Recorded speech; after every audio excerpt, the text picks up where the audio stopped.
shut off. We don't need that in the middle of a meeting. What? Speakers are on. Had some success. Come on. Migrated one mailbox, a test mailbox. On the Microsoft? Yeah. Really good. It was- When is that going to be done? Probably, I mean, it could be soon as the end of the year. Yeah, I know that's what you said. But Yeah, I mean, that's still what I'm going? shooting for, yeah. So we're still, I shouldn't need to sign it. but once you Are get 5 or telling 6 me I of them need under to your sign? belt, that's a little bit. This boom, boom, boom. Yeah. There are a lot of inside. I mean, how do you guys do that? I mean, is there like coding or You something? wouldn't believe Oh, I'm sure. all the humps and hurdles and stuff we gotta go through. IoT is the Indiana Office of Technology. Mm-hmm. We gotta have them change the MX records all the time. They were supposed to change it in 3 so we could keep working. They all went home. They didn't make What? any I'm change. gonna try. Okay. Send him an invite, but I'm now waiting for my. Yes. You know, the Hey, email address? Right. Mooresville. Beth is trying to show you, send you a loop State government in owns the IN.gov. inbox. We gotta get that. That way it'll come through her Have to go through Mail that. records and all that. We gotta go through that. No, And they're just sitting she's trying to do it now. We're waiting on- But tell me when I need to hang up from him or what I Yeah. need to do. Yeah, right.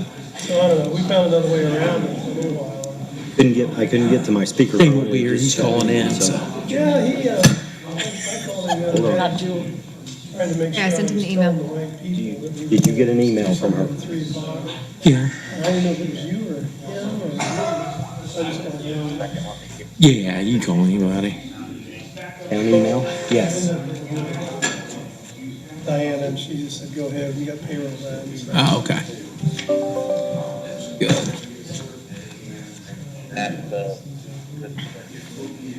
Yep.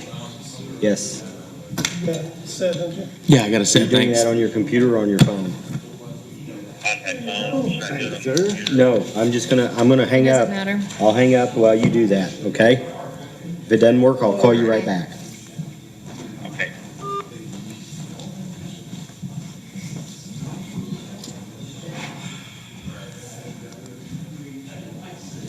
Right, let's get it on.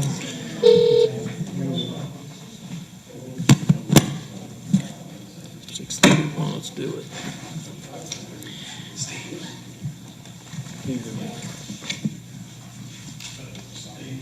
Meeting Center, powered by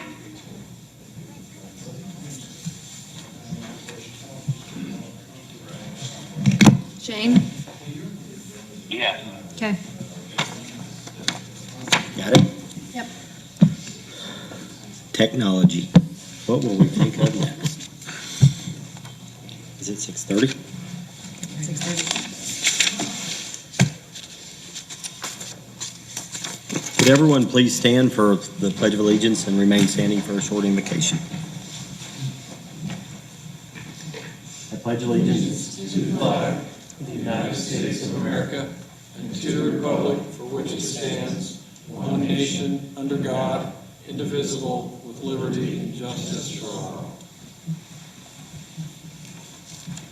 Dear God, as we gather this evening, we thank you for this wonderful town that we live in. This council thanks you for the privilege of serving this town and the people that live in it. We want to remind everyone that this season is about you and about all that you've done for our earth. In Jesus' name we pray, amen. Call to order what meeting is this? It says December 21st meeting of 2021. Our last scheduled meeting of the year. Gentlemen have had a chance to read the minutes from our previous meeting. I need a motion to either approve, amend, or deny these minutes. Motion to approve the minutes from our regular session, December 7th, 2021, as written. Motion been made. Do I have a second? Second. Motion made and seconded. We're going to do a roll call. Jeff? Aye. Dane?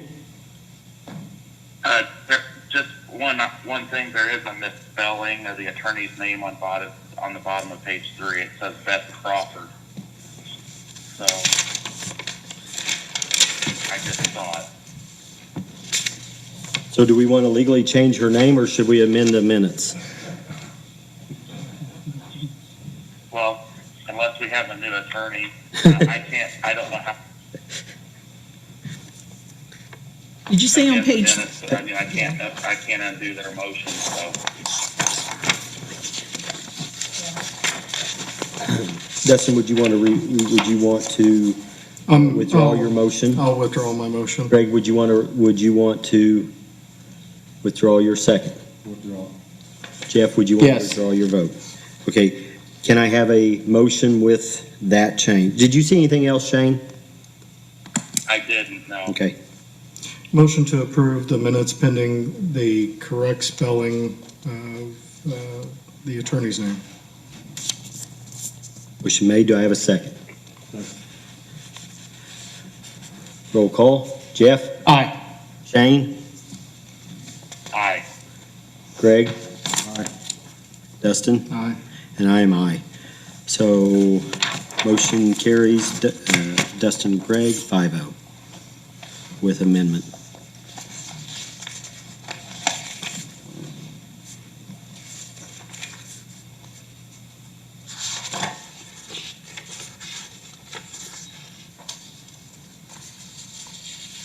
Your unfinished business. We have our salary ordinance. Is this a public hearing? We have someone signed in. Steve signed in to speak. Steve, Steve Oshman. Sign Okay. it. probably not under this. Probably not, but we're going to ask. This is a public hearing for our salary ordinance. Steve, you are signed in, I assume, maybe for this or not for the salary ordinance, or did you want to speak for or against it? No. Okay. Is there any comments or questions from the council? Jeff? I have none. Shane?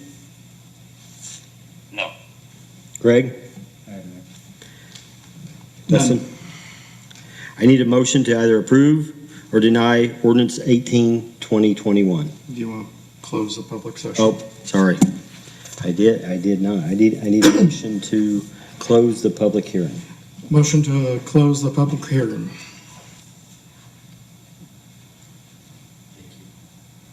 Do I have a second? Made and seconded. Jeff? Aye. Shane? Aye. Greg? Dustin? Aye. And I am aye. Dustin, Greg, 5. Now a motion to approve or deny ordinance 18. Motion to approve ordinance 18, 2021 as presented. Motion been made. Do I have a second? Motion made and seconded. Jeff? Aye. Shane? Aye. Greg? Dustin? Aye. And I am aye also. Ordinance 18 passes. Dustin, Greg, 5-0. Body worn service agreement.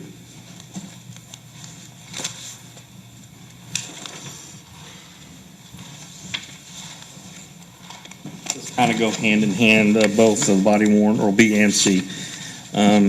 You should have in your packets copies of both quotes, and then per council's request, I did attempt a third request, both myself and Captain K's. We got no response from Axon as in regard to a quote for body cameras. The only two responses that we got from, and those are the only three that I did quote, but from body worn and WatchGuard. And I guess what I'm asking is to have you review the quote on WatchGuard and approve the quote from WatchGuard. And I think that would be coupled with the GeoBase. Karen Baker with Motorola Solutions is here for any questions, and Steve Ellsroth also here for any questions you might have with regards to either the software or the cameras. Okay. Gets a little bit confusing here. Want to make sure that I understand this. Two quotes for, well, first off, let's go with the body worn.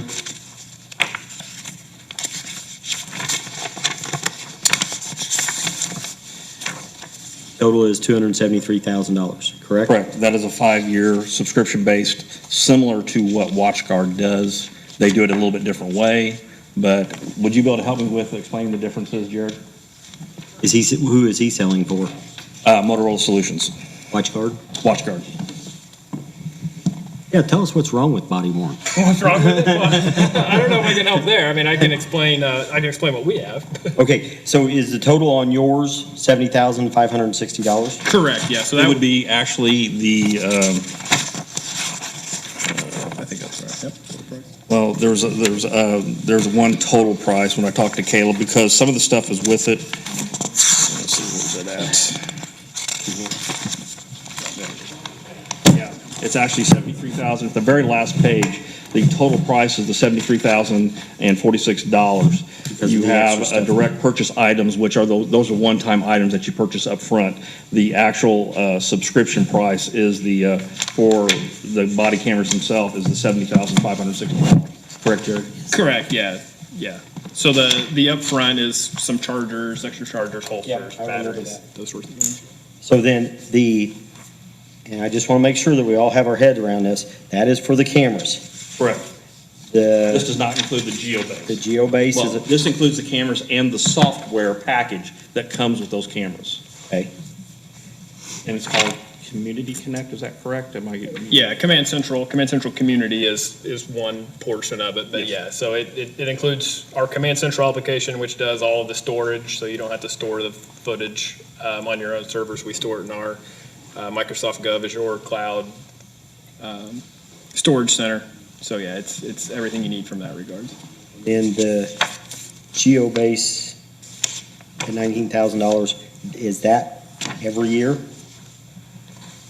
There is a maintenance Yeah, fee, correct? correct, yeah. That's the one-time cost of it, but there is a maintenance fee. Correct, yeah.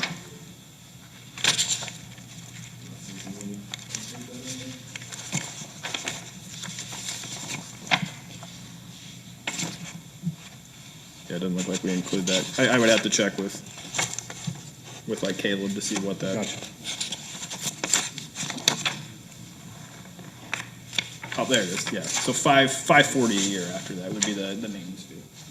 How much, where's it at?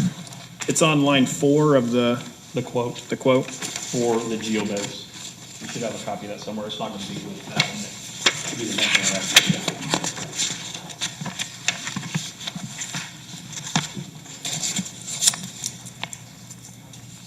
Okay. Okay, body cameras, recording, storage, all of that. And this, refresh our memory, since we have the press sitting right behind you. Steve, would you like to refresh the memory since you know better than I do? I thought I asked the salesman to do that. I thought I asked the salesman to do that. The GeoBase or geo-validation software is required for the cameras, the Command Central, the CAD-to-CAD software that we've discussed previously, and NIBRS. That is a piece of software that needs to run to make all of them work correctly and fully integrate. That information is, the data in that is created generally by the county in Morgan anyway, and in the discussions that I've had, Morgan County will provide us the necessary files to run that as they update them. Most of the time, it's twice a month now, the county has volunteered to give us copies of that software, or that map file. So yeah, so when 911 would enter an address or a location, this software goes and validates that that's a real, correct, true address in accordance with your GIS information that the county hosts. So do we have to have this to go with this?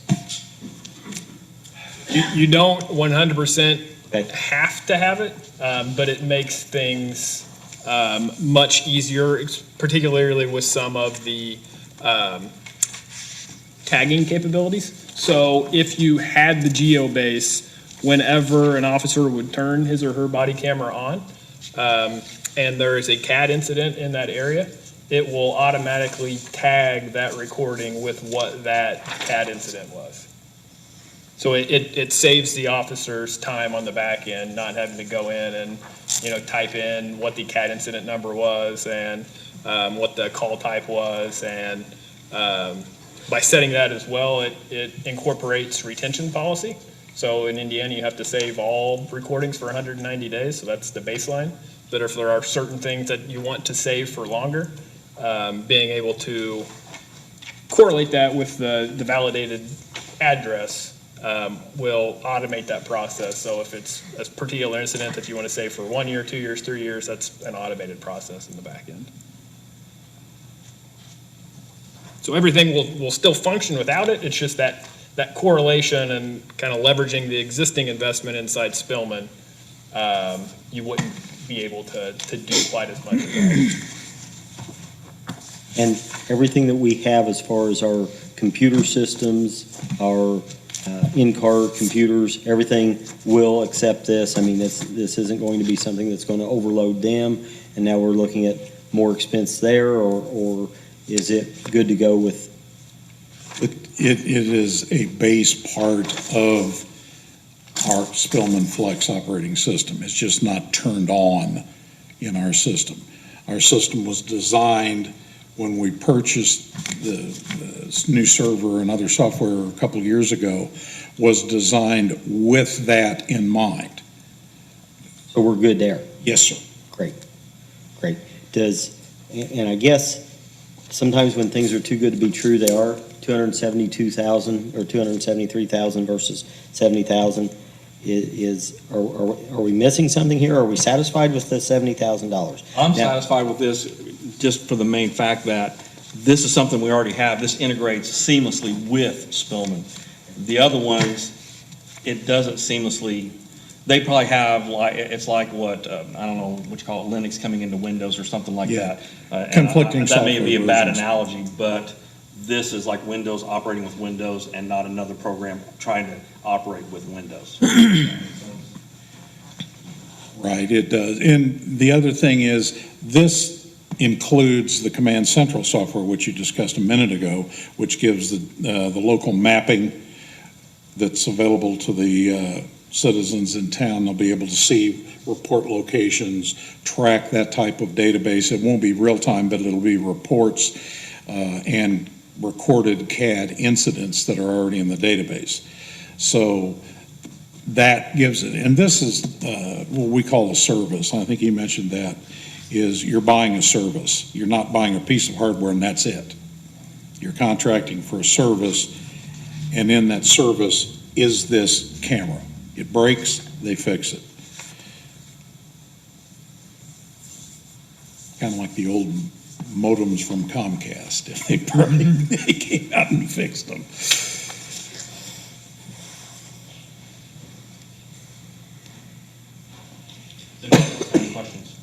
The other one, Kevin, CAD integration's separate. This one's all.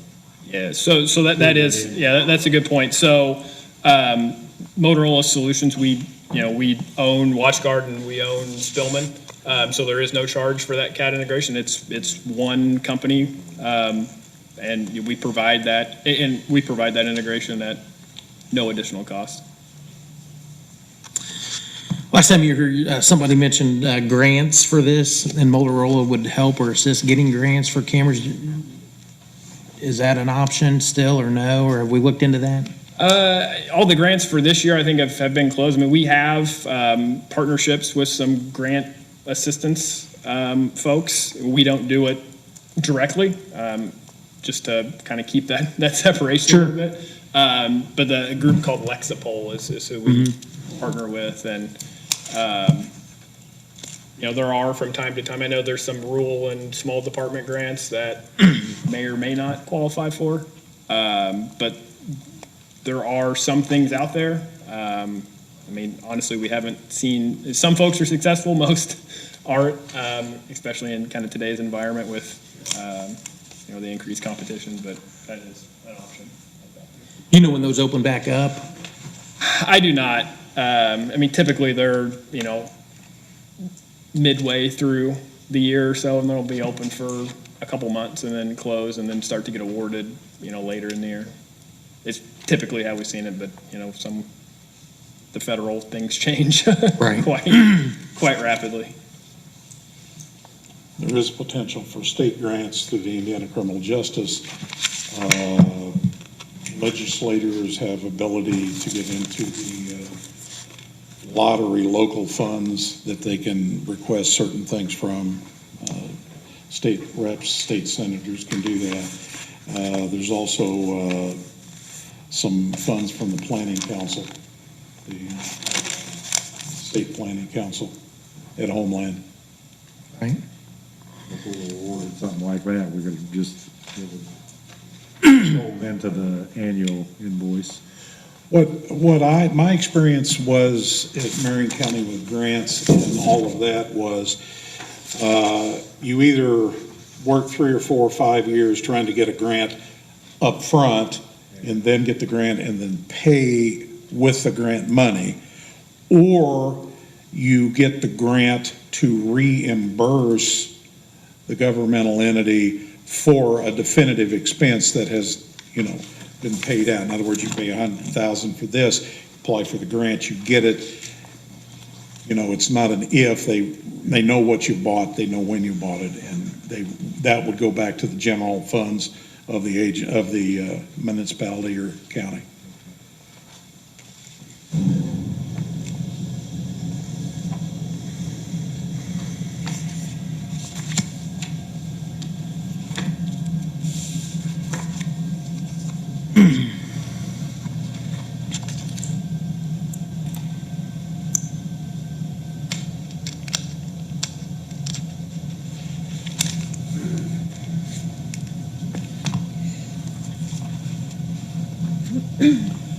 Questions, Jeff? The only question I had. Question, Shane? Yeah, the $540 maintenance fee every year. This would also require, and I'm talking about the geo system, does this also require the fiber to the county or no? This part does not. That's the CAD to CAD, is that correct? CAD to CAD requires GeoBase. But does the GeoBase require the fiber optic back and forth to the county? No, not GeoBase itself. It can be the files for what are called shape files in GIS can be downloaded directly to your local server. So you don't have to have the fiber connection to the county. Instead of having automatic updates, we would get the updates. It sends you a CD up, somebody bring it up, and we load it. Shane, did that answer your question? Yes. And then with the software itself, you buy this, the upgrade and the licensing looks like, how often does that have to be replaced, or is that included, in future updates, are they included in your maintenance fee? Future updates are generally included in the maintenance fee. All the software we have now, originally purchased back in '96, has been updated continuously since then. Now, there may be a small percentage increase in that annual fee, 1%, 2%, 3%, but once the software is purchased, it's yours. Yeah, and for the body cams, there's, it's a 5-year term, so all the updates, it's a cloud-based platform, so all the updates are done in the back end, and you guys just start to take advantage of it instantly. The body cams themselves would get updated at the 3-year mark, so all of the hardware, we would come back and replace the body cams, the holsters, the batteries, all of that stuff with the latest and greatest 3 years into the 5-year term.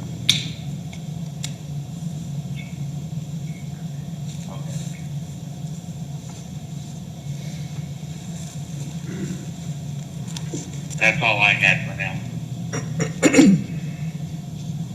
Greg, do you have any questions? No, I answered mine. Dustin? No, I'm good.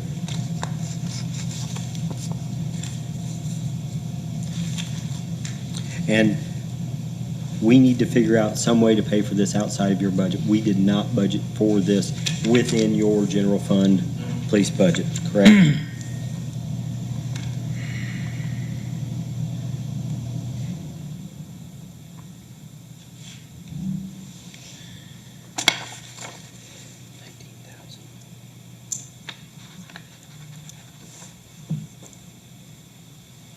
you think we should pay out of legal counsel? I'll not come next year.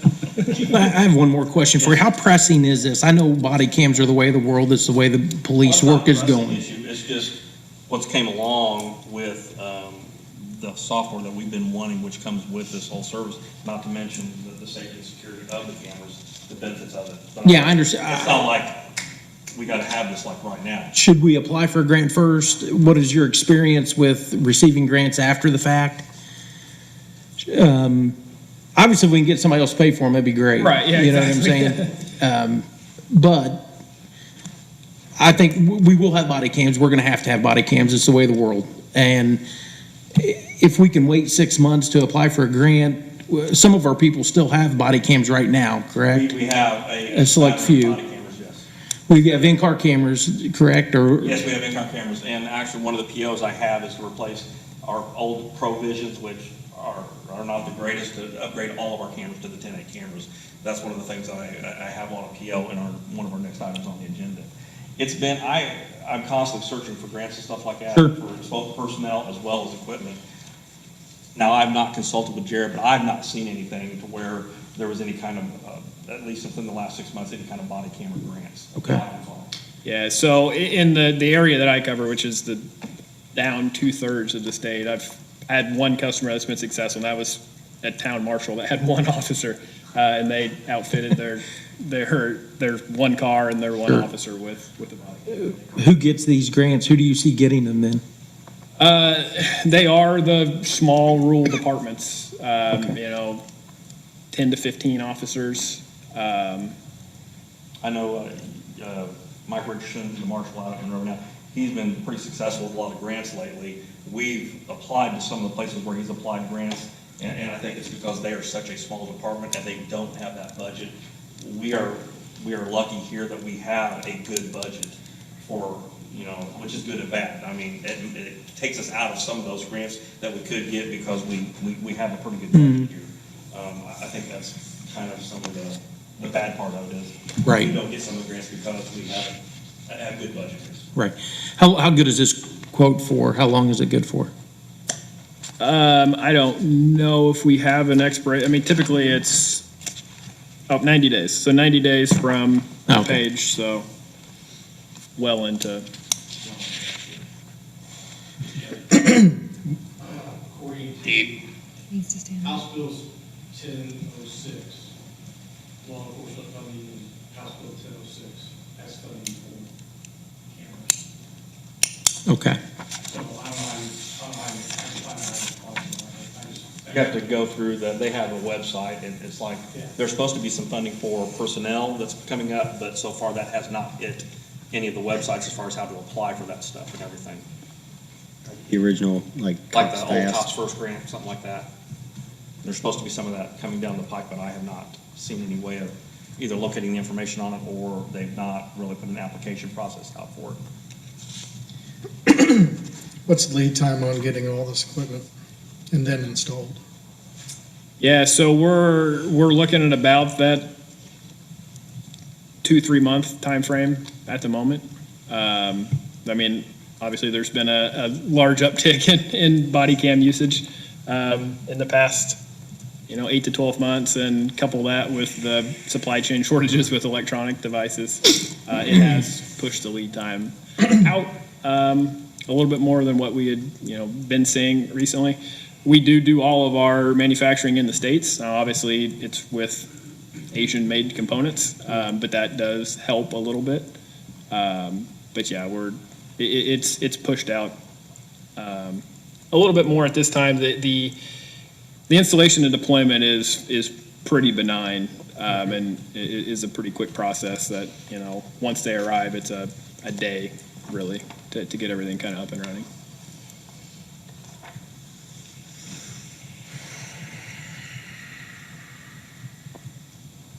And the way this kind of package is set up, right? I mean, you're obviously free to pay the $73,000 upfront, but you don't have to, right? So, with the direct purchase items, essentially, you could split it up and pay $16,600 roughly this year, and then get an annual invoice the next 4 years for $14,000 well, 1,400 and change. Or 14,000, sorry. Yeah, missed the decimal point there. Yes. I'm gonna ask a question, and then you or the attorney could answer it. So first, just let me preface this question by, I'm not against the cameras, I'm for the cameras. But in light of what Councilman Cook was talking about with grants, is this another situation where we could possibly approve this and then determine exactly how to pay for it in the new year, since the lead time is so long, and that would allow maybe the chief to look at potential grants in January in the new year, and then also maybe allow it to go on to the capital improvement plan and get recommendations from Baker Tilly on how to pay for it.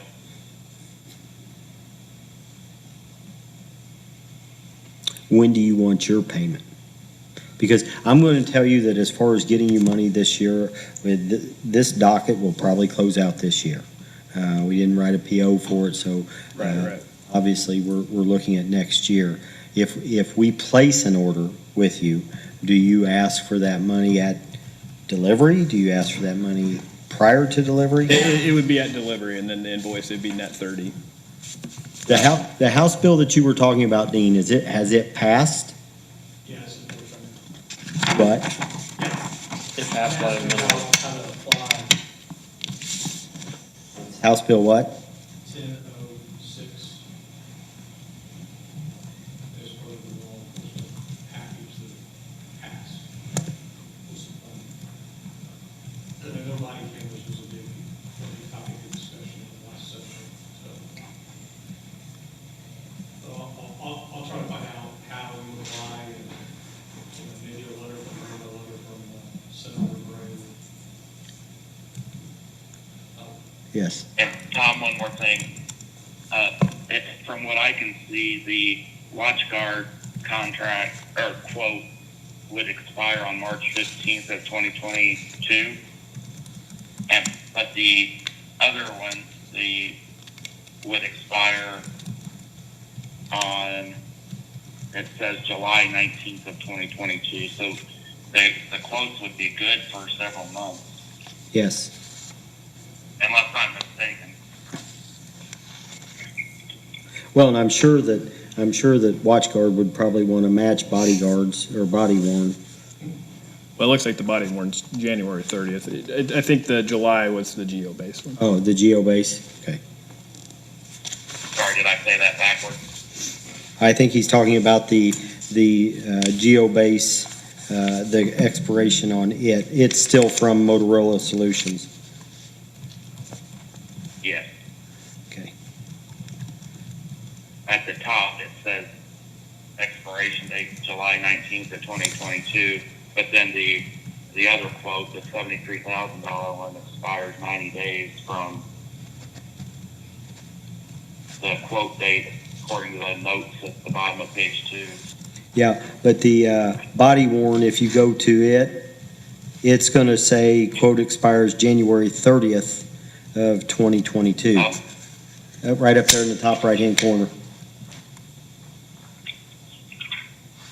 Oh, okay. I'm sorry. Yep. I think it's very important that we do this. I also like the idea that we have today we have a representative and a senator that would probably be in our corner as far as trying to chase grant money. I think we can fund it, but I'm like Jeff, and like everyone else, I'd love it when someone else pays the bill.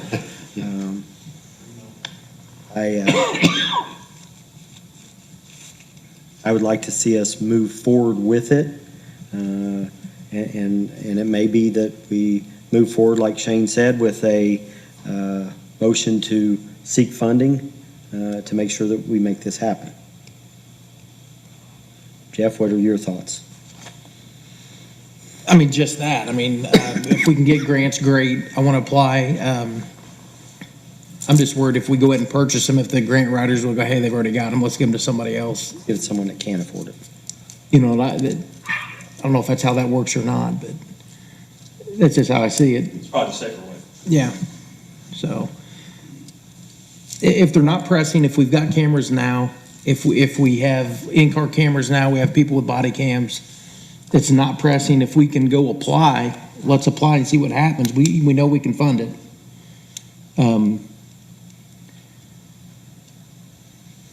I say apply for the grants. Let's get some letters. Let's look into it right away. First of the year's here, and let's look into it. Shane, your thoughts? If what I described is possible, that's what I would support, but, that's where I would stand. Greg? I'd say we got some time before the court expires, you know, as long as we come in under that. Dustin? One of the rare times that I say, I think the need is here. I'm gonna ballpark and just my own opinion that lead times are gonna take longer. We probably we need to fund, if I were to say, we fund it, but then we go chase grants to reimburse those funds.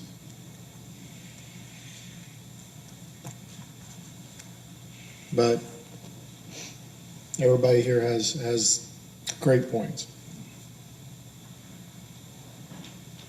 I need a motion to either send, Steve would like to say something. I know, I'm gonna blow up here. The body cams and the geobase can be bifurcated. Okay, the geobase is going to be necessary for other Spellman software that we already have. And when we become available to get into the county system, we're going to need the geobase in place.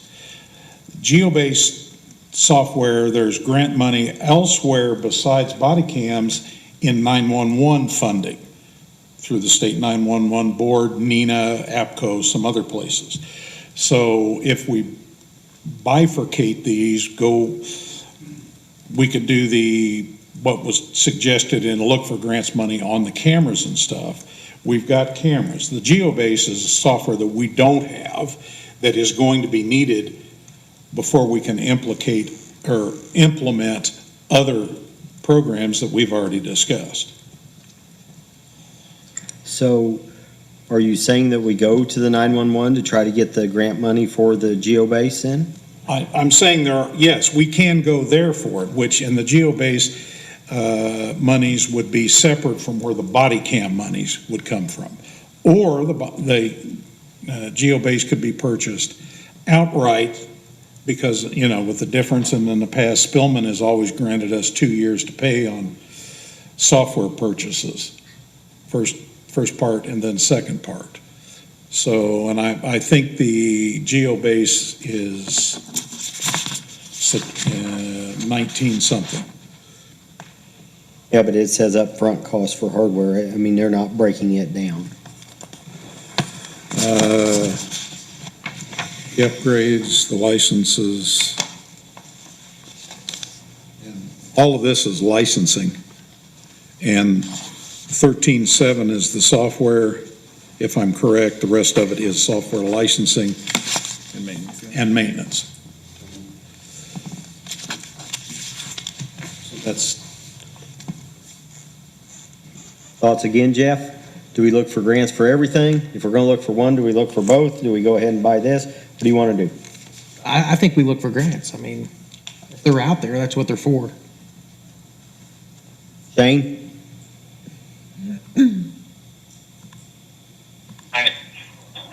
I say the same. I think we look for grants, but maybe we do so in the manner I described. I don't know. It doesn't sound like everybody's for that idea. I'm not sure, but. Well, I think what Jeff's concerns are is if we go ahead and say, hey, we wanna purchase this and we will fund it, and try to come back and do that will spoil our advantage, with the grant people and telling them that we're poor and we can't afford it right now. Fair assessment? Pretty close. So that's, I need a motion to either fund it and look for it, or tell him that we need him to find the grants and we're gonna buy it. With a drop dead date of a month before. I don't know how quickly the grants would be let. I have no idea. It varies per grant. Not to mention how long it's open and then funded.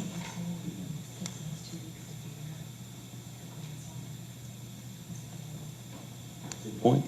Thanks. She said we could table it till our next meeting. Find out more about House Bill 1006. I'd like more information. I'll make a motion to table until next meeting for further discussion then. Motion to table. Do I have a second? Second. Motion made and seconded. Jeff? Aye. Shane? Aye. Greg? Dustin? I'm an aye also. 5-0. Jeff? Dustin? 5-0. That will be on the first meeting in January then? Correct. And that way Okay, we can find a little bit more out about House Bill 1006 and see what the hoops are that we need to jump through. Sounds good. Thank you. Thank you. Steve Oshman. You want to come up with him? She said she's going to check to see if the procedure's been established, but also the East Youth Association probably has information. Did you hear that, Kevin? She says that the East Youth Association might have some information on how the authors grants. She's not sure the 1006 is open yet, but I'll let her know how. Thank you. Happy to.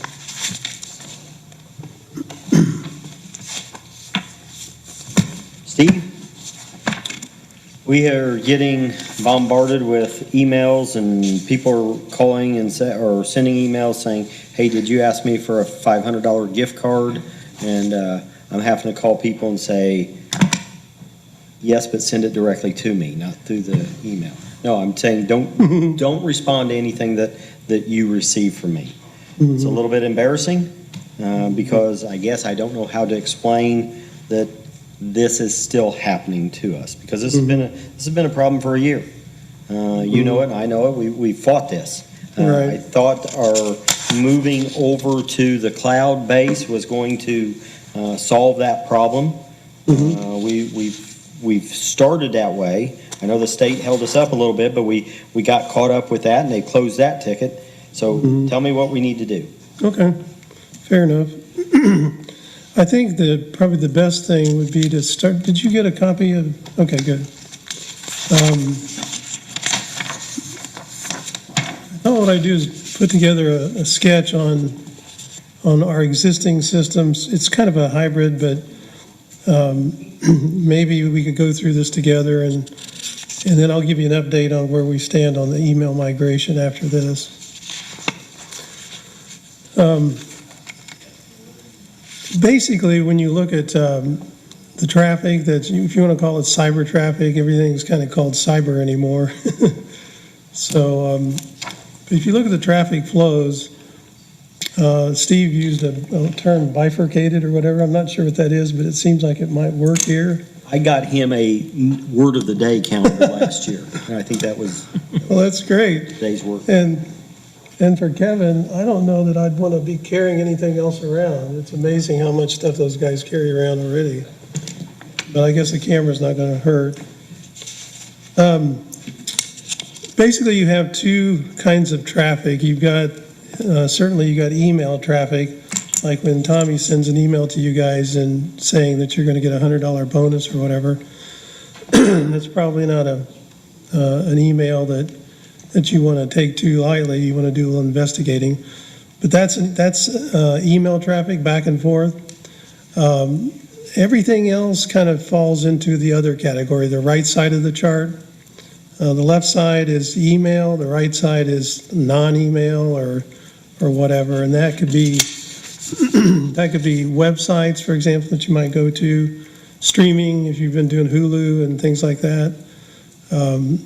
So again, looking back at the left side, we kind of double up. The email comes into not in-house, it comes into the cloud, into the Barracuda email cloud, and and gets scrubbed. And then after that, we're going to send it, right now it's going to your Exchange server, which is at the bottom with the X across it. We're going to send it to Office 365, the Exchange Online, and it's going to get scrubbed again. So this thing's going to have double scrubbing on the email traffic. There are things that there's configurations and things you can do. You can whitelist things. It's really very complicated. But so let me flip over to the right side. On the non-email, you got all kinds of traffic out there, and we bring that in to also Sonic Wall Cloud, and the Sonic Wall also is on site here. And you guys have paid for down at the bottom. You paid for the comprehensive advanced gateway security suite, which is the best that Sonic Wall has to offer. Okay. So now, if it gets through that Sonic Wall, and whatever problem we're going to have here, if it gets through the Sonic Wall, that's be an amazing kind of occurrence if it did that, but it's possible. The next step down is from the Sonic Wall, we attach all of the workstations and all the devices that run on the private network. Those devices, for the most part, have Trend Micro, which is really the leader in endpoint. In other words, when it gets through all the other doors and it gets to the end, that's the last defense. And Trend Micro actually maintains connection to the cloud and has what's called zero-day arrest of anything that comes through. So even though it's sitting on your PC or on your server, it actually is talking to the cloud every 15 seconds to update the virus definitions. And that's called the worry-free hosted business security. And the Barracuda was the email gateway defense. Okay, so if someone gets presented with something on their web screen that says, you probably shouldn't go to this website, but if you have to, click here. If you click here, you don't really know. Basically, you're taking the Trend Micro, in this case, and saying, I don't care about you, I'm going to go to this website anyway. So there's some things when it comes to humans and so forth, the human error is going to cause problems, which is probably the reason why Mr. Mayfield's here, is because that can be handled, very easily with insurance. I wish we didn't have to go that way, because once you start paying people off to commit a crime, there's going to that envelope's going to keep getting bigger and bigger. But that's what's going on today. So, oops, sorry. So, in our particular case, we're still running with the bottom left, which has the X through it, the email to the town, Exchange server. It's still here. The last thing I do before I go to bed is I clean it of all viruses that it has. Been doing that ever since you guys approved the other project. And if I miss a day, usually there are consequences. Usually could be the letters that you're talking about. Those are called phishing. When someone is pretending like they're somebody else and so forth. But so as far as an update, let me read where we stand. As of tonight, we have successfully set up the software to sync the town mailbox directory. we have successfully migrated a mailbox from the on-prem Exchange to the Microsoft Exchange Cloud. Next up is to finish the migration of the town mailboxes over the coming few weeks. We will then turn our attention to doing the same thing for the PD. So we've had, even though Diana helped us get an open window to do some testing at 3 o'clock, the Indiana Office of Technology went home and did not change the MX records. So we've kind of found a sort of a way around the Office of Technology until we can get this project done. I'm not blaming, they've been good up to this point, but when you make all these plans, and Diana hurried up and got the payroll and stuff done, and then they never got changed. You guys do not own your own domain. The state of Indiana owns it. It's called mooresville.in, which means Indiana.gov.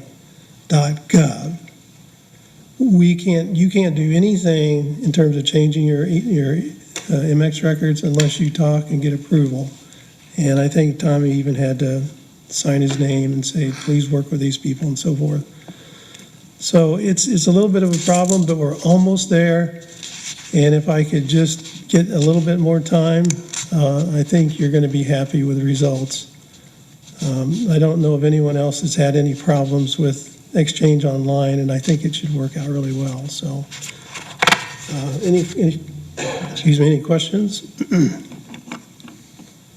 You know, we came to this point because, and Jeff, I think you summed it up when you said it took 3 months to get your email working when you first went on to council. And I think we've been fighting this for a year. And like I said, it is embarrassing, and we have worked on it. I got a call the other morning from our old IT company saying that they were getting messages from council members wanting to set up meetings with them. Please click here. They knew what it was. You know, they came back with a whole list of things that we should be doing different. And I pushed them back. I didn't take your advice when we had them. I'm not taking their advice while we have you. But I'm still a little confused. We're what, 6 months into this transition, and does it always take that long? I know the state pushed back a little bit, but they did get, I think that ticket closed out in October, maybe September, that their ticket closed out. And when you say that your time is spent going through and scrubbing this here, I don't know. I don't know if this is getting to here, through here, what are we going to do about scrubbing this one? Or do we just say, hey, Office 365 is going to scrub that for us? It does.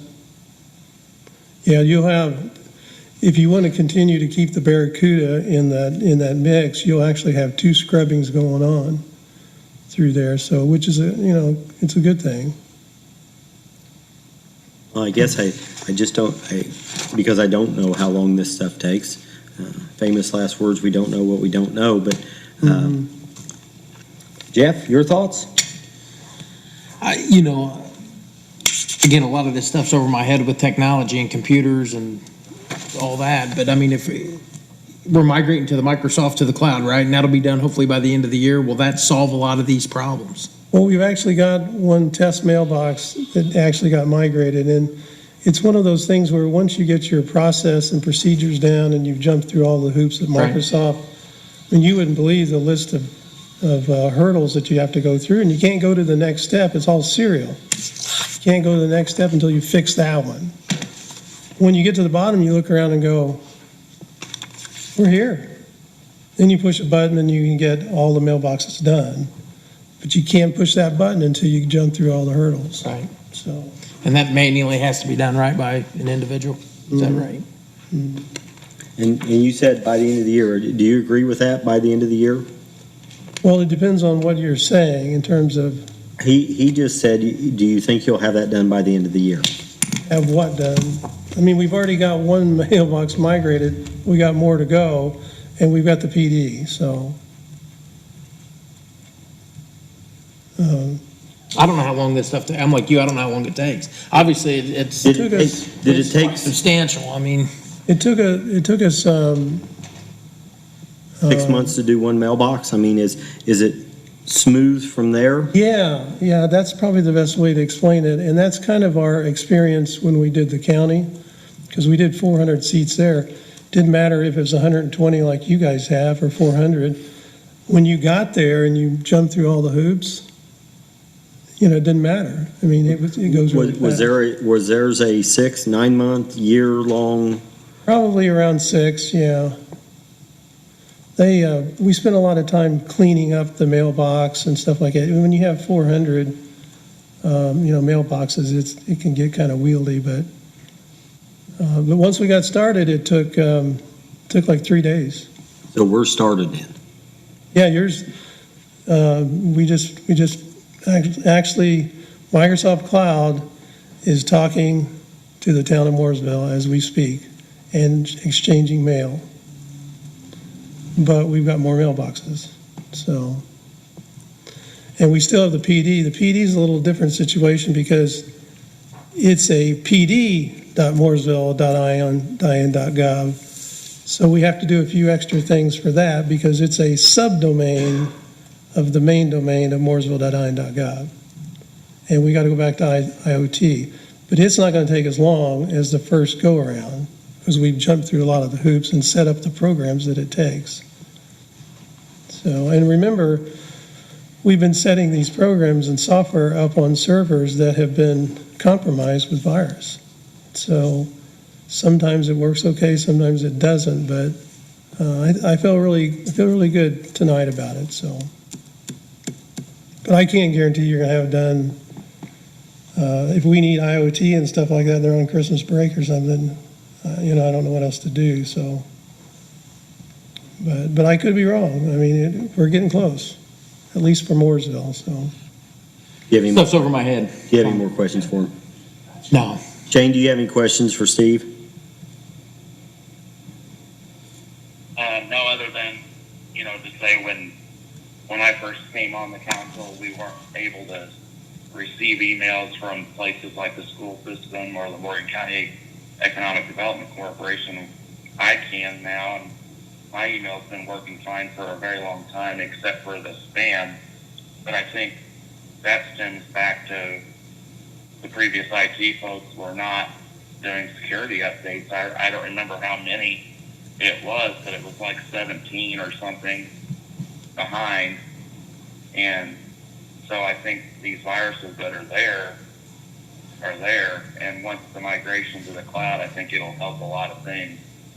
But I don't know that you're ever going to be completely impenetrable. I don't know if Steve can speak to that, what the cloud actually does for us. But that's just my thoughts. mm-hmm. Good as it gets, right? Yeah. Greg, do you have any questions? Dustin? Steve, we have the luxury of making all of $3,000 a year, and we have to use our own personal devices, our phones, our laptops. We don't have work laptops. The likelihood of something, because I've received emails that were spam, and then I received emails that were concerning, like labeled in intimate ways, that I was part of discussions with brokers and things like that. Calling up somebody in Iowa that's trying to buy a shell building and saying that's not me is a concern.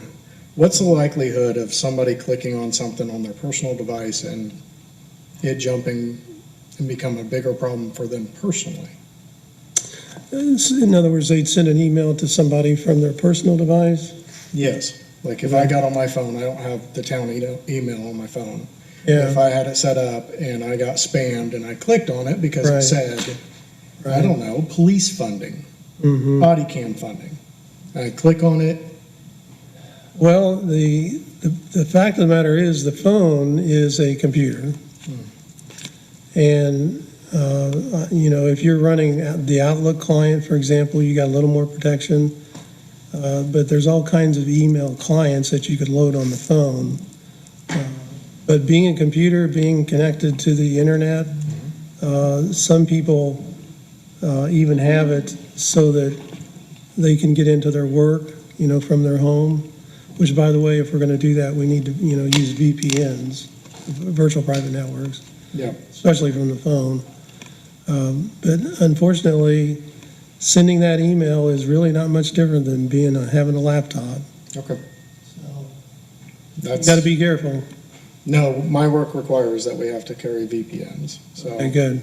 Well, that's the way it should be. But honestly, I've not responded to a lot of town emails because I have no idea who they're coming from. Yeah, I mean, I've gotten one from every person I think that works for Mooresville, and a lot of them abroad. yeah, oh, yeah.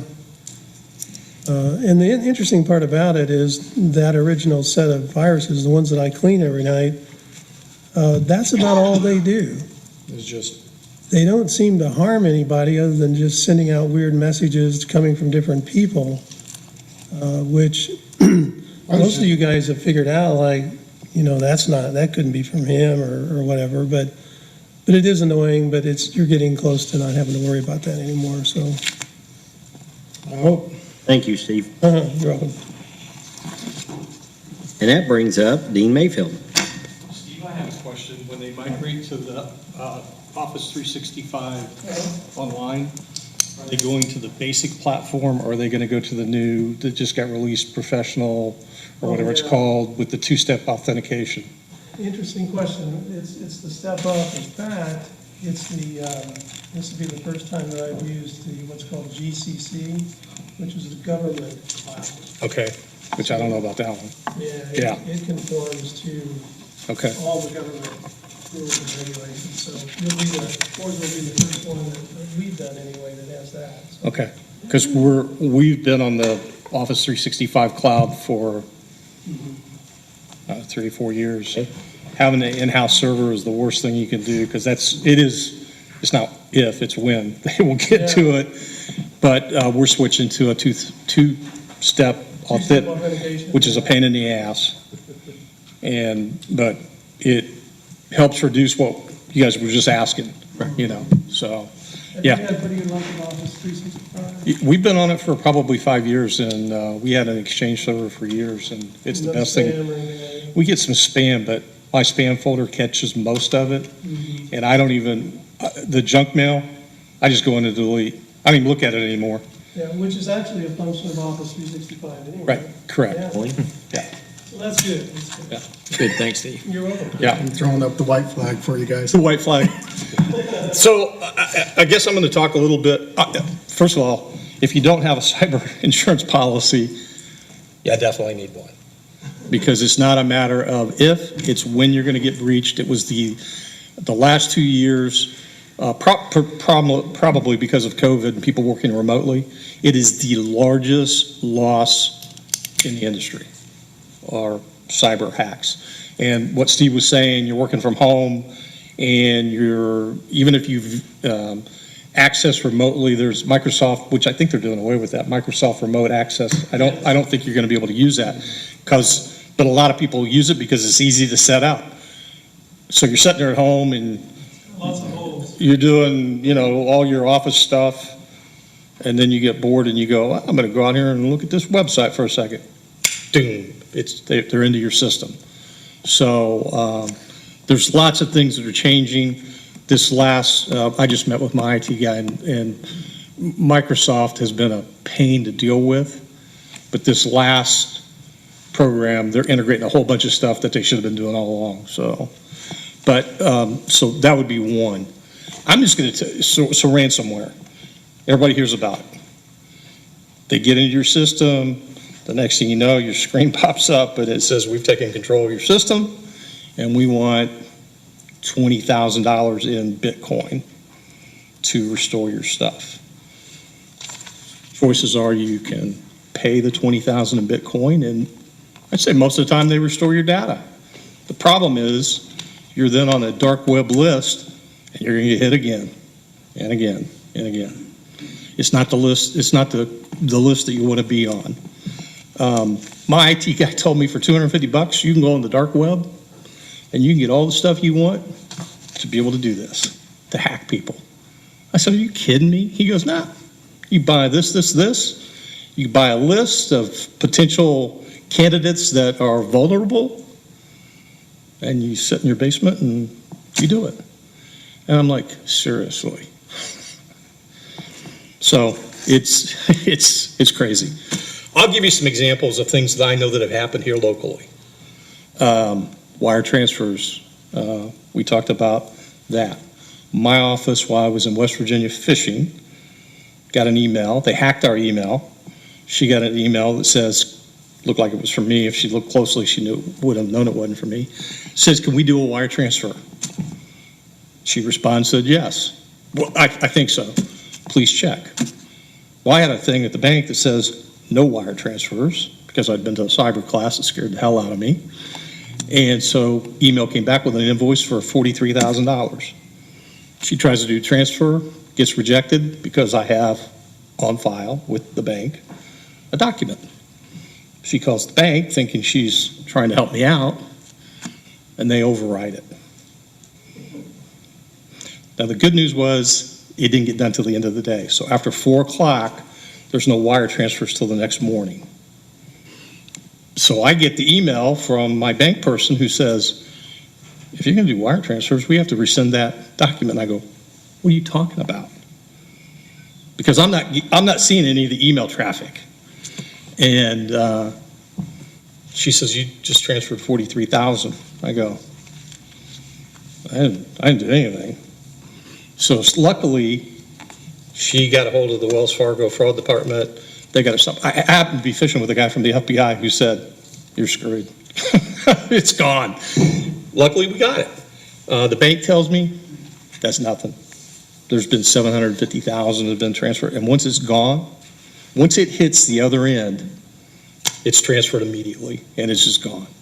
So, from the clerk's office, which is where the money would come from, if they get an email that says, hey, can you pay this bill? Can you do this?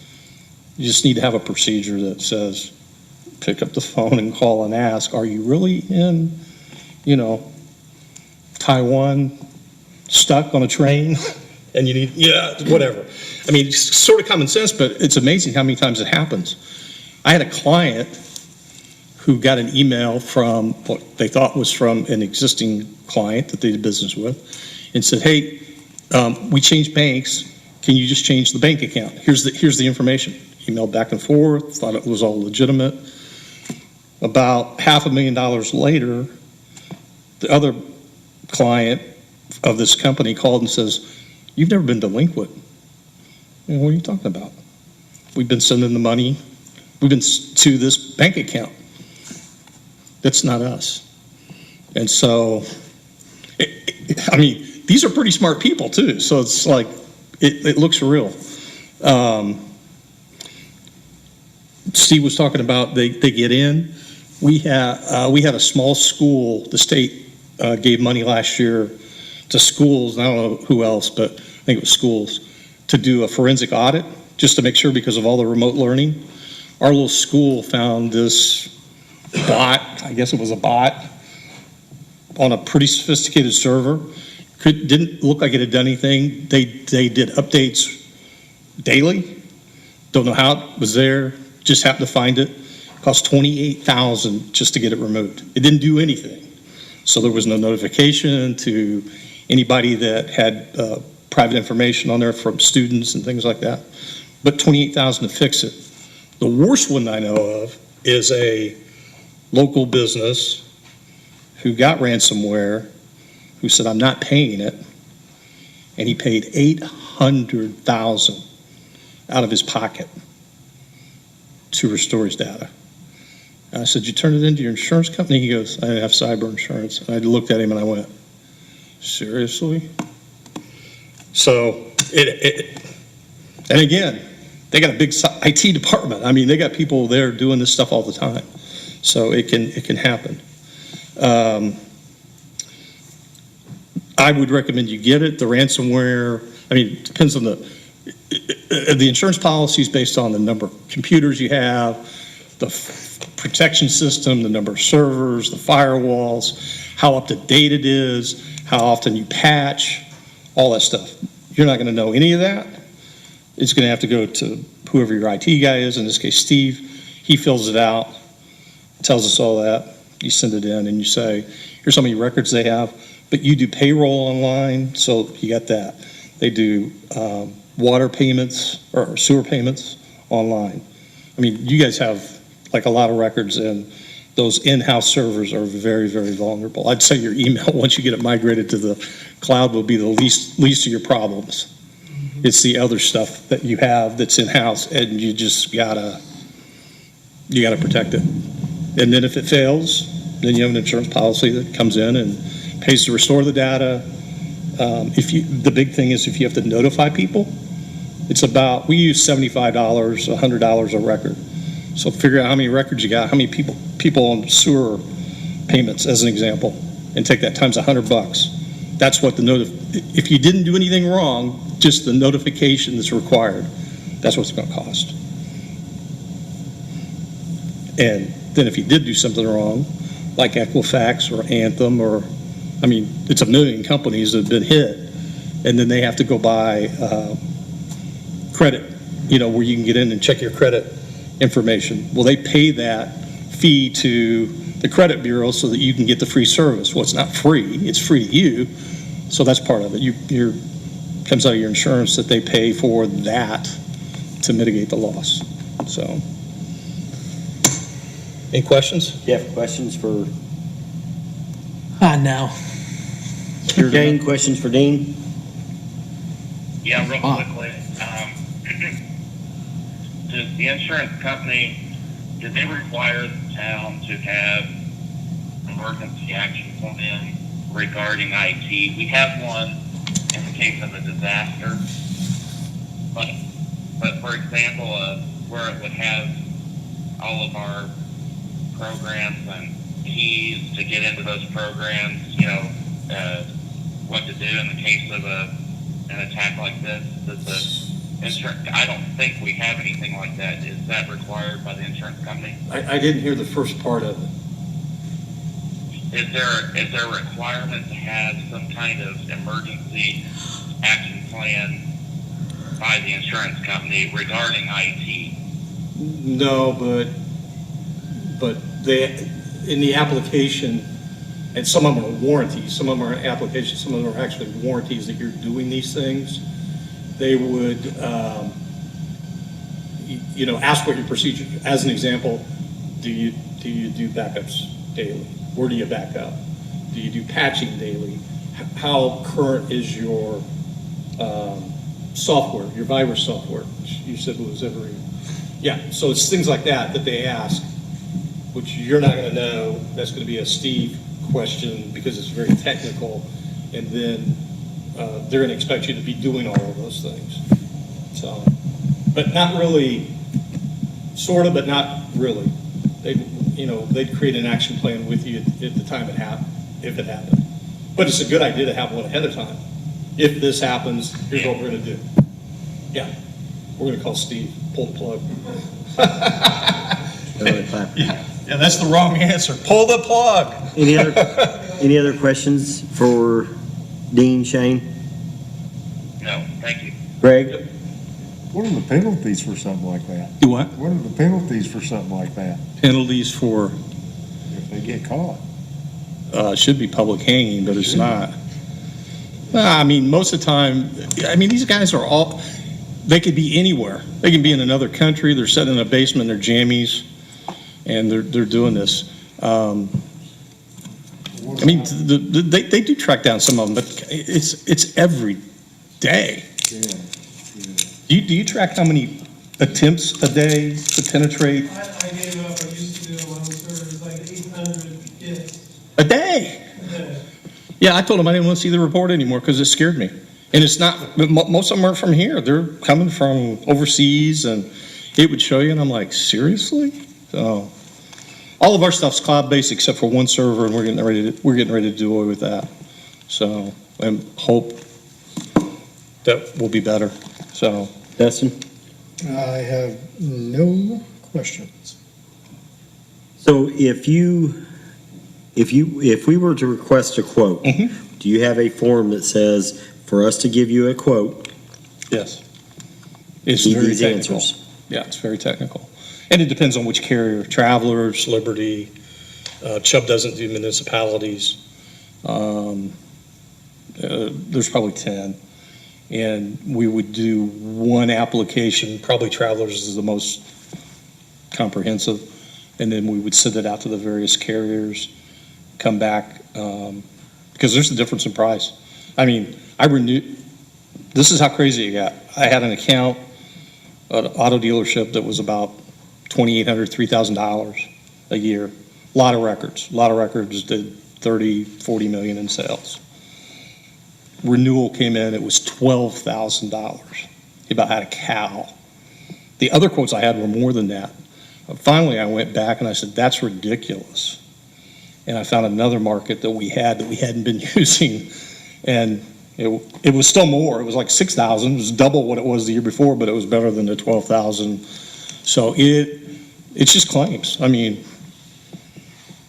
I have 3 or 4 clients that I get stuff every day, Travelers, Chubb, whatever, and I just forward it on. And the one guy says, don't send me any more of that. I was like, just trying to tell you what's going on in the world out there, and it's not good. So, Council, do you see the importance of this as far as, do we need to get an application and at least have it filled out? And go from there. Steve, is that something you think you can fill out for us? Absolutely, I'd be happy to do that. And that's the way to go, too. yeah, because like I can answer like 5 of the questions. Motion to move forward? Motion to move forward. Motion made, do I have a second? Second. Motion made and seconded. Jeff? Aye. Shane? Aye. Greg? Aye. Dustin? Aye. I'm an aye also, 5-0. Dustin, Jeff, in the motion. You may just send that directly to Steve. Send that directly to him, copy her. Got it. Thank you very much. Thank you. Thank you. Next, we do have a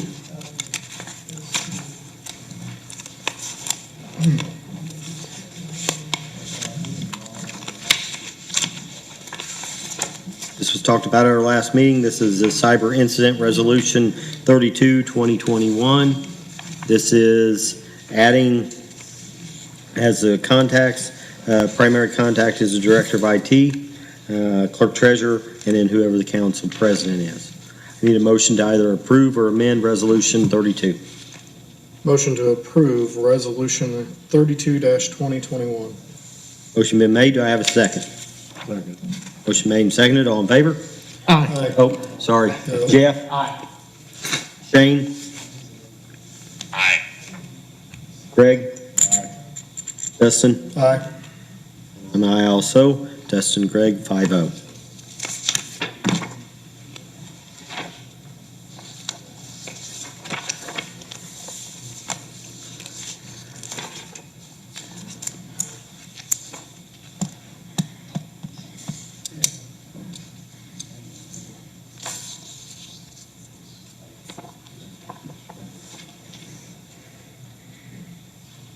Next, we have SB1 for, let's see what order, TOA LLC, TOA USA LLC.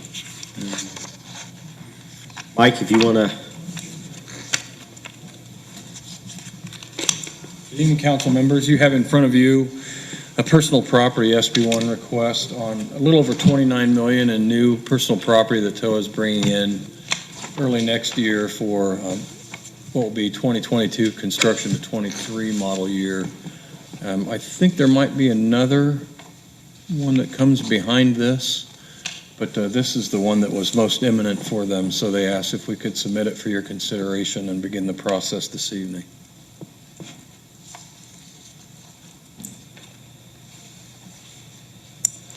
stamping new cars. New model years coming up for both Subaru and Toyota, so TOA is in a good position. We're, it's been difficult because of the computer chip thing, obviously, and you can see on the employment numbers that we're not near the peaks of the past. There's just not as many cars are being produced right now, but the good thing about this upcoming work is that it will add workers back to the production lines, and the company's pleased it'll have a chance to offer new opportunities to the workforce in the area.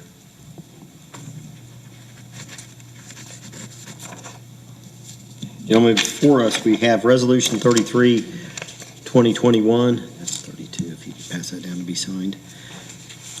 And this resolution is the declaratory resolution declaring it an economic revitalization area.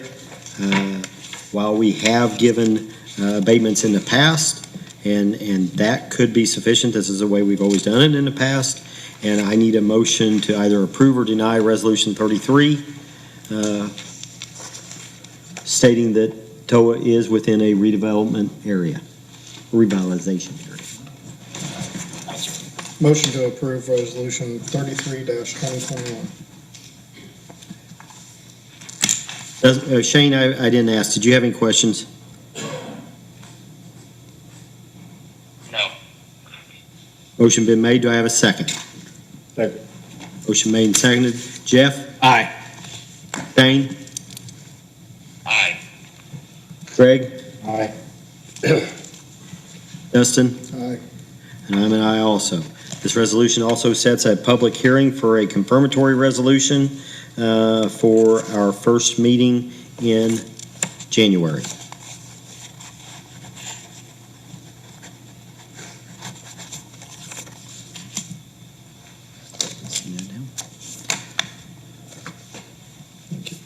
Next item.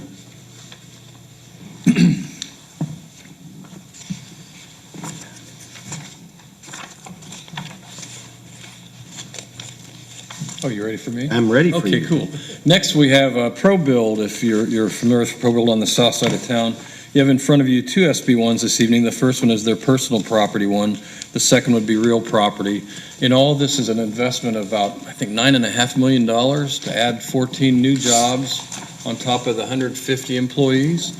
The jobs average about $65,000 a year and pay without fringe benefits, so those are well-paying jobs. And we're kind of competing internally within the company. I'd like to think that we have a leg up in this sense, that then if we can finish off with the tax abatement for which they're eligible, the Mooresville location will win this project within ProBuild. So we're asking this evening that you would look at the personal property declaratory resolution as well and approve that resolution so we can move forward to public hearing in January. Questions for Mike? Jeff? Done. Shane? No, thank you. Greg? Dustin? None. Need a motion to either approve or deny Resolution 34 declaring a redevelopment area for ProBuild. Yes.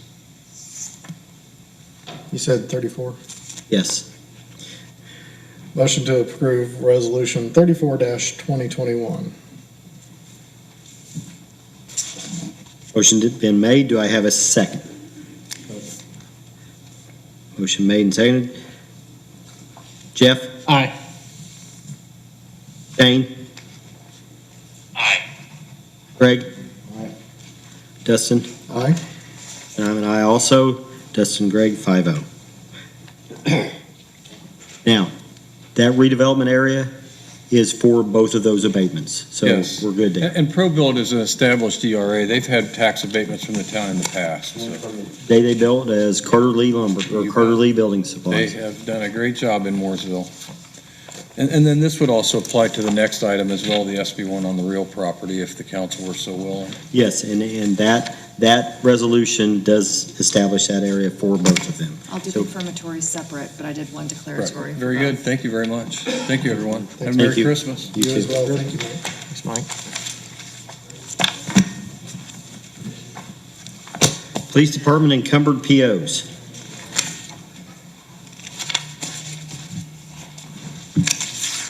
Everybody should have copies of these in their packets, I believe, also. First PO is for desk-mounted, wall-mounted firearms clearing station. The second one is for 5 10/8 in-car video camera systems. The third is for a net clock time server for all of the computers in our building. 2 AED cabinets, 4 first aid kits. The total encumbered is $27,055.25. And with my budget, even with the ones, with the areas of my budget that have went into the negatives, I still have enough to cover all of these POs. Any questions? The video cameras, does that replace all of them? No, it only replaces our 5 ProVision cameras. Those are our oldest cameras. But does that put us 10/8 on? We have 10/8 in every car, yes. Fantastic. I know that you guys like those a lot. Yeah, the ProVisions, they did not work out very well for us. The 10/8 cameras are a very good system. At least it's been consistently good for us. There you go. Are we staying with the in-car cameras going to the body cams? We're gonna have 2 cameras? You still have different things that the body cameras do that the cameras in the cars will do. You're not going to get that full field of vision whenever you do a traffic stop with the body cameras, because it's going to be inside with you, when you're in the car. You're still not going to have that exterior camera.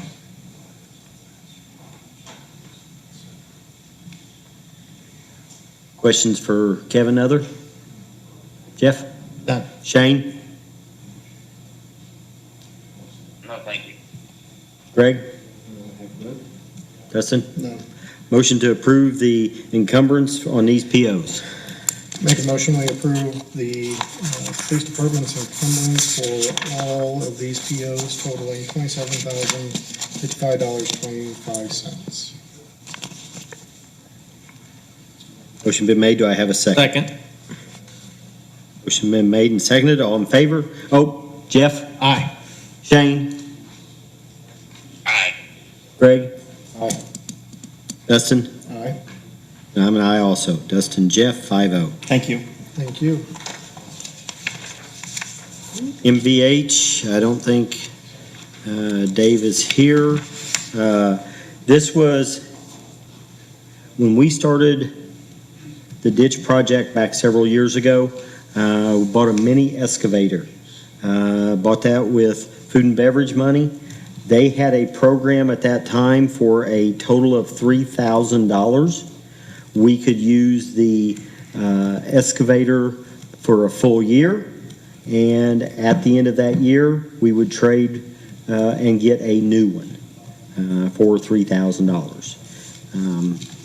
Life expectancy could be 20 years. So yes, maybe we do spend $60,000, but we spend nothing on maintenance. The warranty is 100%. It is a $60,000 to $70,000 piece of equipment, and we pay it a little bit at a time. Dave found that he had some money left over. He went through and wrote a PO to be able to purchase that. It is the $3,000. He is doing it on a PO because the piece of equipment is in but not ready to deliver, and will deliver after the first of the year. So they lowered it back down, because last I heard they raised that price, so they. He said that it's $3,000. Same, okay. Yep. All right. Any other questions? Shane, do you have any questions? No. Greg? No. Dustin, you said no. I need a motion to approve the encumbrance of $3,000. Motion to approve the encumbrance of $3,000 for MVH. Made, do I have a second? Second. Motion made and seconded. Jeff? Aye. Shane? Aye. Greg?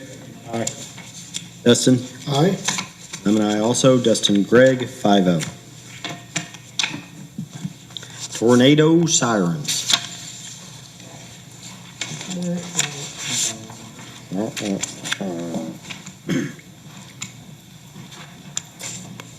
Should have 2 quotes in your packets, one from White's Electric and the other one from Barth Electric. Reference power running from the electrical box in the park office to the tornado siren itself.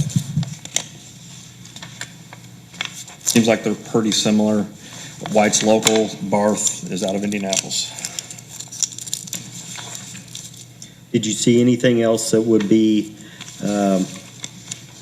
give any reason why we should not stay with the lowest bid?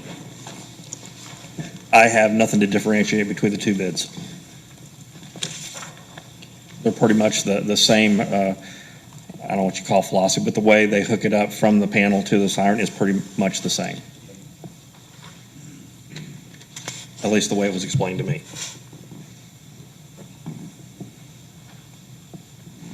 Jeff, any questions? None. Shane, any questions? Kevin, is this for all the three new ones, or is this just for one? Or This is what? just for the park office. The one at Newbie, we're just waiting for AES to hook it up. It's just, we're waiting on them to hook it up. The request has already been made about 2 weeks ago. We're just waiting on them to hook it up. And you've not really, We don't have the third siren yet. It's still not been here because we're, again, waiting on AES we're at, but they're still doing it for free, so we're not. yeah, we're they're not still pushing. doing it for free. Okay, so we can expect another install for the, There will be a I quote guess, oh, for whenever they install the siren at the wastewater treatment plant. There will be a couple of quotes because they're going to have to hook it up power over there too. okay, Greg, questions? thanks. Dustin? Nope.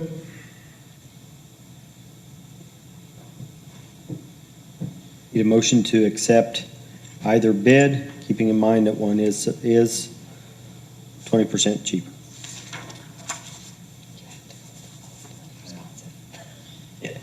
Unless he's not the most responsive, you have to bid. He is the most responsive, so the bid is, the rule is we go with the lowest bid. I need a motion.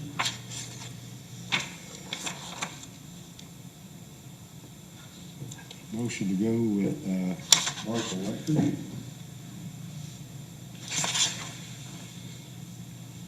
Motion been made. Do I have a second? Second. Motion made and seconded. Jeff? Aye. Shane? That was a motion for Park Electric in the amount of $2,067, correct? That is correct. Okay, I'll be an aye then. Greg? Dustin?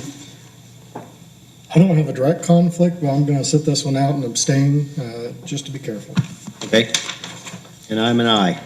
So we have a 4, 0, and 1 abstention. I'll get it scheduled tomorrow. Motion Thank was- you. Thank you. Motion was Greg, Jeff. I'm assuming we'll pay that out of the exact same place that we're paying the sirens out of.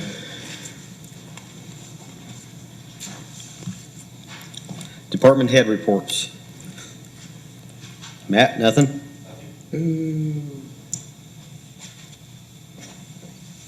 Kevin, nothing? I'm gonna give a couple of them. Our wastewater treatment plant. You should have a email in front of you from Darren Burkhart. Crud. Shane? Hello, Shane? I'm gonna try to forward you an email. I apologize. I wasn't even thinking about that because we have them printed out in here.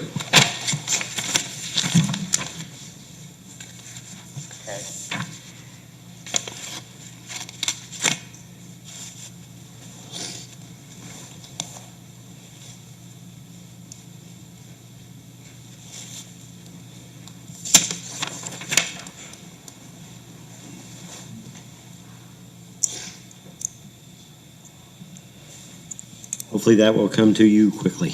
I'm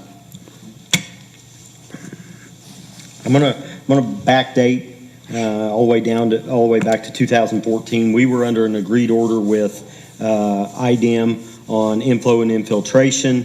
We were also there were some other bookkeeping issues and reporting issues that IDEM back in 14 said, hey, we need to do things different.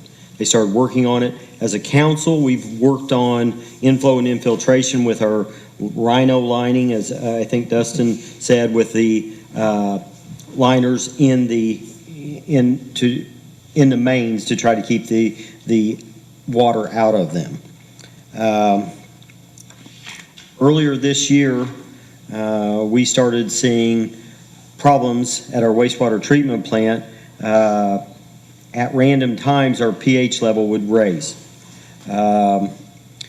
It was something that we tried to alleviate in-house. We tried to figure out. It was the most random thing. It would come up, and within 4 days, it would be right back to normal. Back in July, it was called to our attention. First time that I caught it was, hey, this is pretty bad. We need to do something about it. And there's some other things in the plant that causes problems with. Internally, there were some changes made in how things were reported and how the plant was run. We shared some responsibility with the staff that was there, and things seemed to be going well. Again, 2 weeks ago, we had a very extreme problem, or a problem with the pH level raising.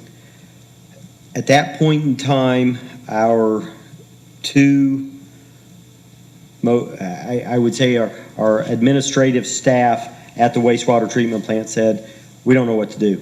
We're at a loss. IDEM, they did point out to us, told us what we were looking at. We need to do something different. We need to get some outside help in. We do have and have had since 2011 an on-call contract with HNTB. They were called on Friday and asked if they could help, if they thought they could help. They said they could. I spoke to legal counsel. Legal counsel verified that this is a problem that we need to address immediately. Monday morning, not this Monday, last week, Monday morning, they promptly and quickly addressed our issues. There are several things that need to be done. There's some monitoring that needs to be done, find out why that pH level is coming up. There's maybe some design changes that need to be done within the plant. IDEM is still going back to the 2014 agreed order. They would like a additional action plan filled out. We were given that AAP back in November in-house. Everyone thought, hey, we can do this. I was assured that we could do it in-house, but at this time, it seems like we need a little extra help. HNTB, between the monitoring, the design, the working with us on the AAP, and getting us out of the agreed order, has come up and said that they're probably looking at 1,000+ hours of manpower at different skill set levels. If you look at the email that I sent you and that we all have copies of, HNTB is saying currently the estimate for everything is going to be probably somewhere between $150,000 and $200,000. This would be far better because what they're saying is they can get us past this hurdle. One of the things that they pointed out was there's some new equipment that is now available that wasn't available in the 2002 project or the 2011 project that can help the system work better. They will do design and recommendations on it.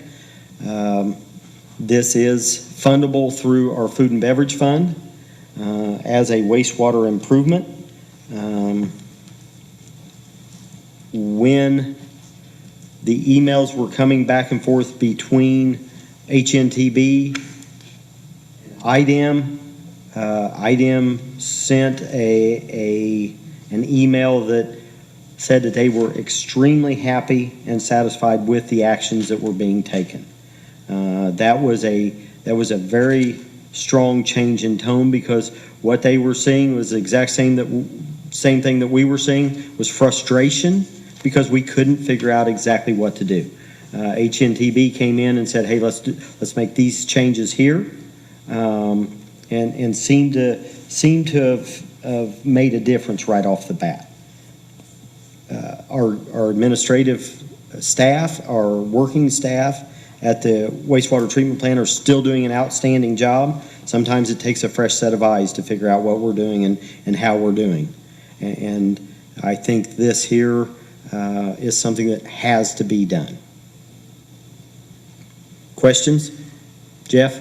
Does HNTB think they can pinpoint where this is coming from? They think that they can. They do? They think they can. They have ways to monitor different areas, lift stations, manholes, everything like that. And they do think that this is something that's very, very doable, and they have hours built in for that specific portion of that job.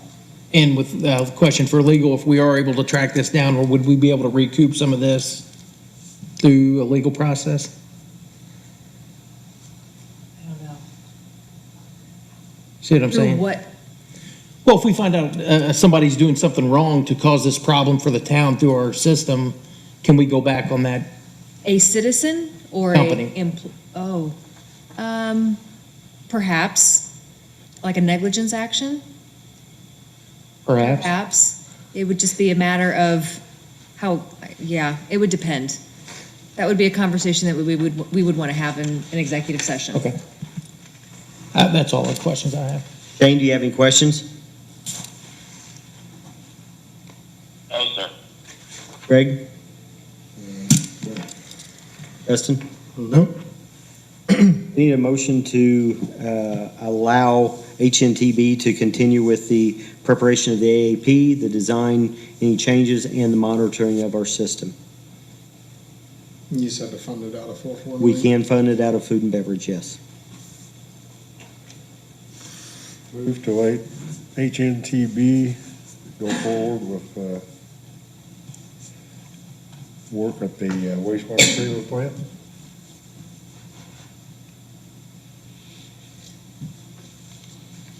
Motion been made. Do I have a second? Second. Motion made and seconded. Jeff? Aye. Shane? Aye. Greg? Aye. Dustin? Aye. And I'm an aye also. Greg, Dustin, 5-0. Let me go ahead and just keep piling on here. We received in our last bill for our grave digger a notification that his fees for digging the graves was going to go up. He is not under any type of a contract. He has been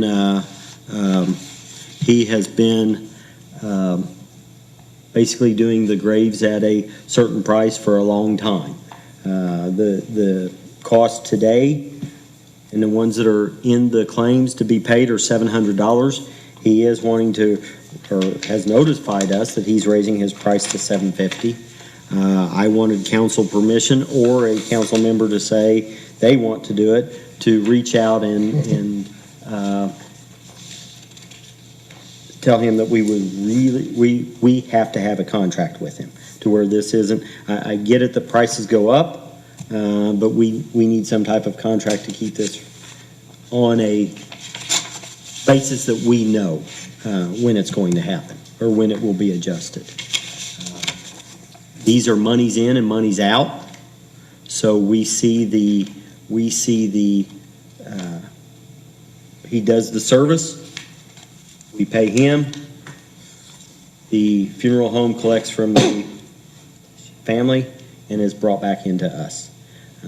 But we still need to be able to notify the funeral homes. We need to be able to make sure that everyone's on the same page on costs and timeframes of them. Any questions? Do I have permission to reach out to him and work with legal counsel on coming up with a contract of either 12 months or longer, depending on what he is comfortable with? So moved. Motion made. Do I have a second? Motion made and seconded. Jeff? Aye. Shane? Aye. Greg? Aye. Dustin? Aye. I'm an aye. Dustin, Greg, 5-0.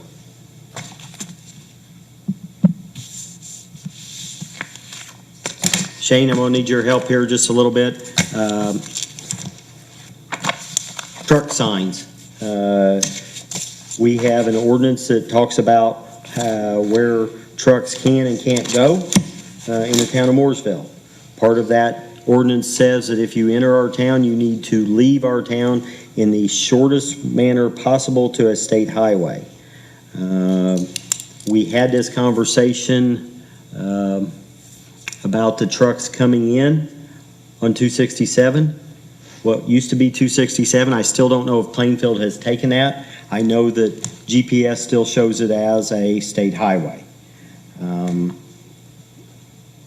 Dave put up signs that said this way to 67, this way to 42, this way to 144. That was without any true conversation. Dave did tell me that while they were putting the signs up, they saw the trucks at Monroe and Main Street go on up to 42, shortest distance.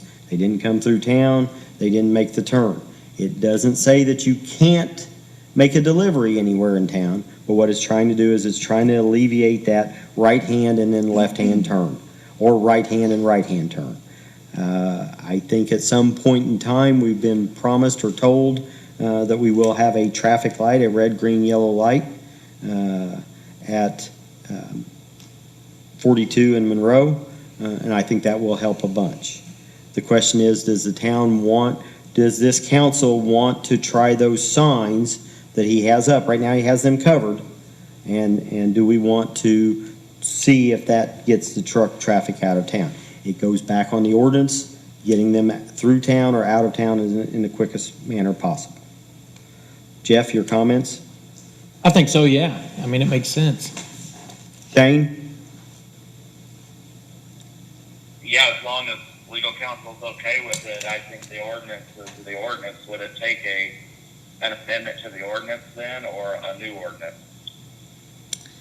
No, I don't think it would take an amendment to the ordinance because it sounds like you just put up signs to enforce an existing ordinance.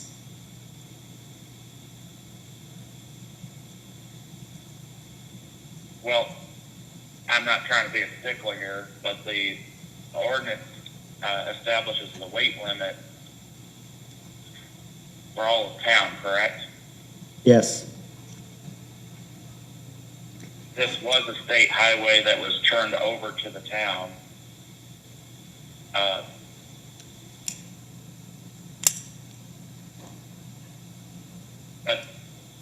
But then again, to me, if the ordinance establishes a weight limit for the town, and this is an in-town road, then you would need to carve out that road to undo the weight limit. Am I wrong?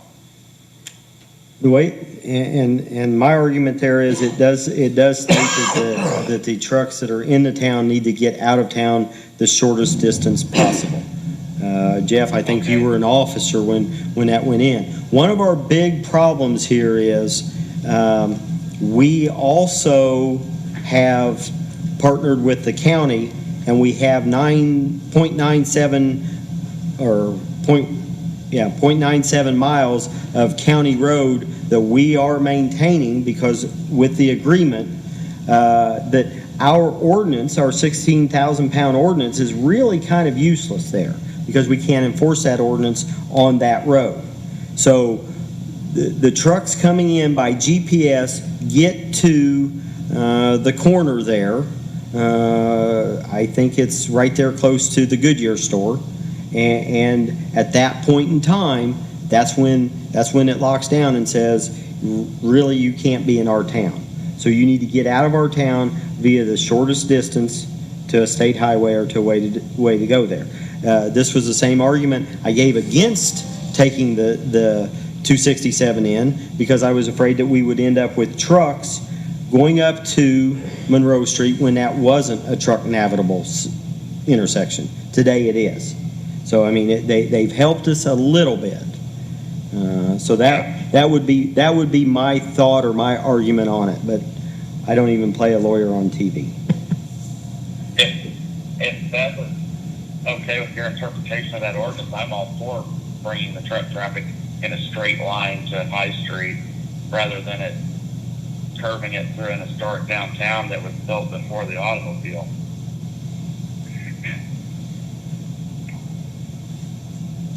Greg, your thoughts? Makes the most sense, especially since they've updated that intersection.